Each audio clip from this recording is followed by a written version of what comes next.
You're tuning into Black and White Sports on YouTube. The no-holds-barred truth on sports. The main event starts now. All right, Black and White Sports supporters, we're going to talk about Justin Fields. Of course, he's the new quarterback for the Pittsburgh Steelers. And there was a lot of fire around Justin Fields for months now, of course, because everybody assumes that the Bears are about to draft a quarterback, number 1 overall. I think we assume it'll be Caleb Williams. I've said I'd take Jaden Daniels, but that's my opinion, and I will probably be wrong about the quarterback they'll pull the trigger on.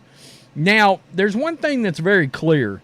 The opinion of fans and the media together, how often do you say that, they have a very, very high opinion of Justin Fields, right?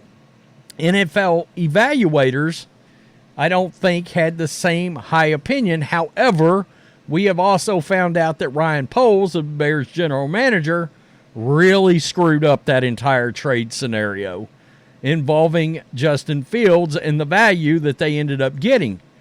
One of Justin Fields' biggest, I guess, proponents, is former NFL quarterback Chase Daniels.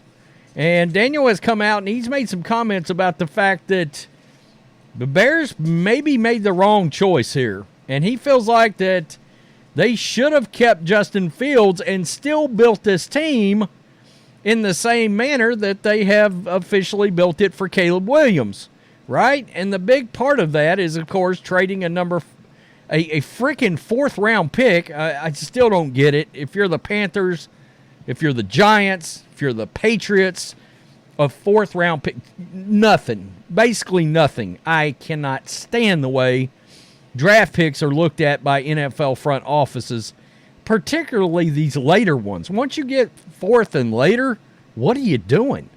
An established player that can play another 2 to 3 years? I mean, really? Yeah, I don't get it. 4th-round pick, that's nothing.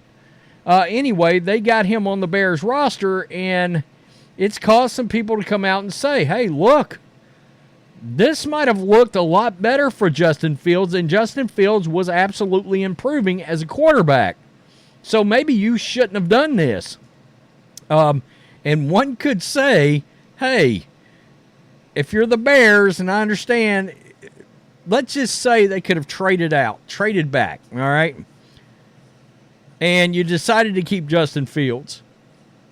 You draft the best left tackle that we've seen come out in several years, Joe Alt, at left tackle with Justin Fields. You still got the number 9 pick. You can jump out there and draft a Brian Thomas or a Rome Odunze or somebody like that as another wide receiver, another weapon. People wonder right now, what would the Bears have looked like on offense with Justin Fields?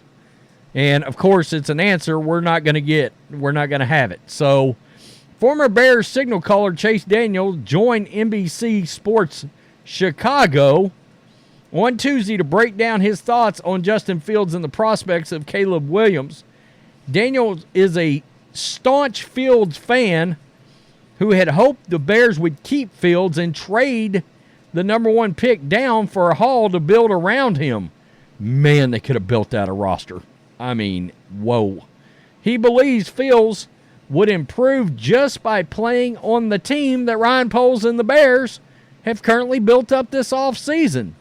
Quote, if you put the pieces that you're putting around the number 1 pick around Justin, I feel like he would have gotten even better. He got a lot more comfortable in the pocket. He did. And he processed things at a much higher rate. He won over the locker room. He won over the city. There's no doubt about one thing. Justin Fields was beloved by Bears fans. No doubt about it. You got teammates. They're pissed. The locker room is pissed right now because Justin Fields got traded. It's true, Fields had the hearts of all of his teammates in the locker room, plus the city's fans. They're all drawn to the same things. Everyone can appreciate and respect his work ethic, leadership, and toughness.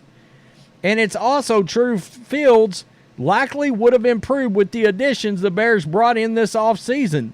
notably acquired Keenan Allen, DeAndre Swift, and Gerald Everett.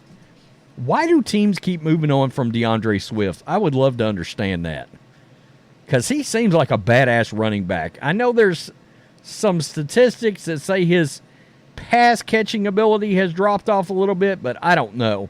They also re-signed Jalen Johnson and signed Kevin Byard to replace Eddie Jackson on defense. Instead, the Bears opted to trade him to the Steelers in exchange for a conditional 2025 sixth that can change into a fourth-round pick if Fields plays at minimum 51% of the snaps with the Steelers this season. Initially, most suspected the Bears could return a second or third-round pick, but alas, the Bears traded him for a sixth-rounder next year, which is way too low according to Daniels. Why would you not held on to him maybe for a few months? I understand your franchise and your job is taking care of a player in Justin Fields and put him in the right position. No, that's not your job. Your job is to get the most value out of that player that you decided to move on from. Let's not get confused. It's not doing right by Justin Fields, none of that. But if you hold on to him in training camp, maybe preseason, maybe week 2 or 3 of the season, there were 13 to 14 different starters who got hurt last year. Your trade value immensely rises. A recent report from NFL Network's Ian Rappaport revealed Fields could have been traded to one of 4 teams outside of the Steelers who offered Bears the assets for Fields. Instead, Fields and his representation requested he be sent to Pittsburgh, where ultimately the Bears' return was compromised to appease Fields. That would have been a war between Ryan Poles, as far as I can tell. I do think the pieces are around, probably the best he's had in terms of the number 1 pick going to a team in the last decade. Daniel said, this to me is, in terms of players surrounding him, staff, and defense, this is easily the top.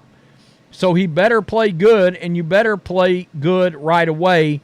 He's talking about the now pressure that is on Caleb Williams, who's got a boat ton of red flags that we have chronicled at great length on this channel, whether it's actually on the field and on the tape, or it's some of the potential behavioral and off-field far as entitlement, the camp surrounding him, not having an agent, not wanting to go through the medicals and the combine process, which I got a problem with them other 2 quarterbacks too at the top because of that. So let's talk about market value, because market value of Justin Fields has come out by Spot Track, who, of course, has been pretty spot on with a lot of them.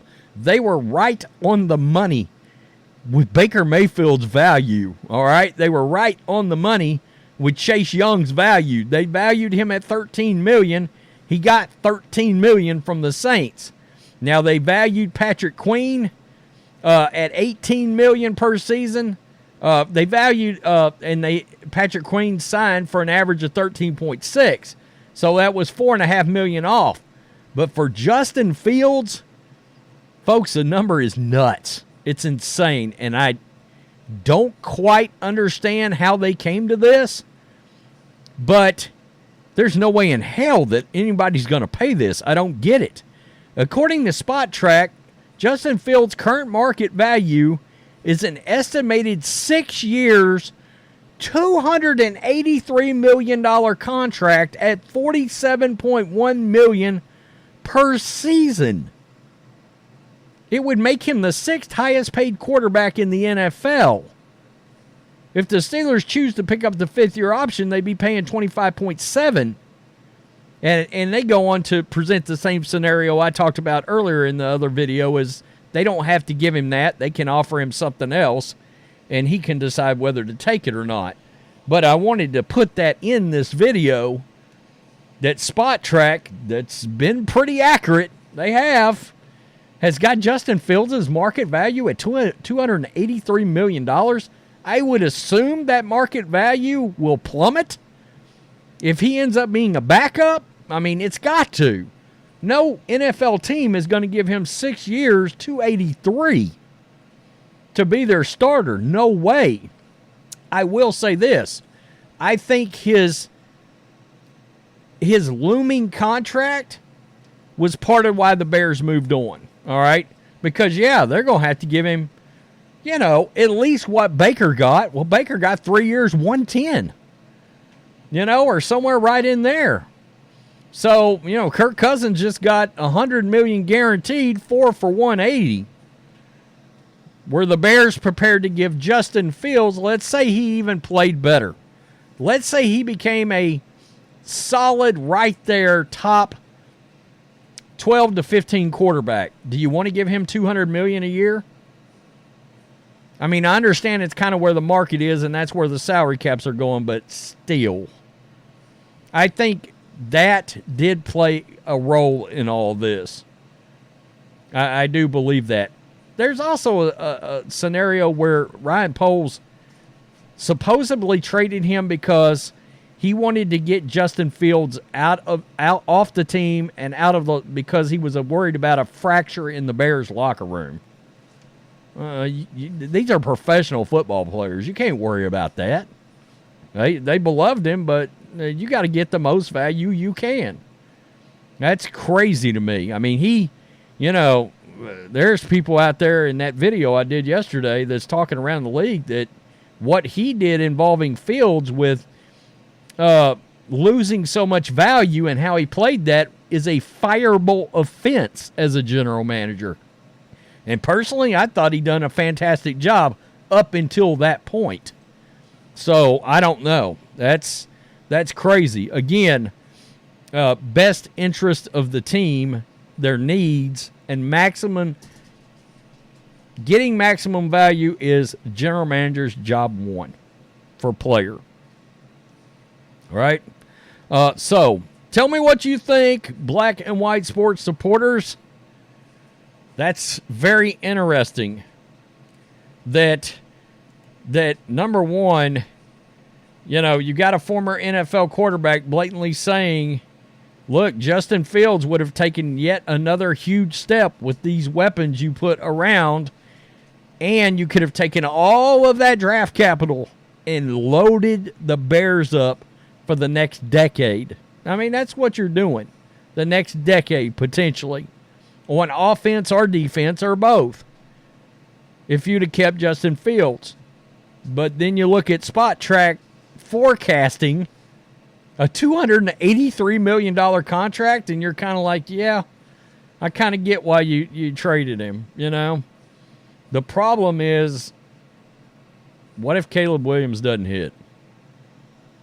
That's the one thing that not enough people are bringing up in this. Out of usually, let's say, top 3 quarterbacks like that, one will be good. Which one will it be? Peace. I'm out. Till next time. Thanks for watching the show. Be sure to like, comment, and subscribe. Be sure to tune in next time on Black and White Sports.